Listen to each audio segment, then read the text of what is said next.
అరుణాచలగిరి ప్రదక్షిణ చేసే సమయంలో 8 దిక్కులలో 8 శివలింగాలు దర్శనమిస్తాయి.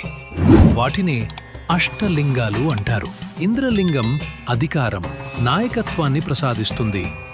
అగ్నిలింగం పాపాలు, నెగటివిటీని దహనం చేస్తుంది. యమలింగం జీవితం మరణ సత్యాన్ని గుర్తు చేస్తుంది. నిర్వృతిలింగం చెడు శక్తులను తొలగిస్తుంది. వరుణలింగం మనసుకు శాంతిని ఇస్తుంది. వాయులింగం ప్రాణశక్తి, జీవన ప్రవాహాన్ని సూచిస్తుంది. కుబేరలింగం ఐశ్వర్యం, సమృద్ధిని అందిస్తుంది.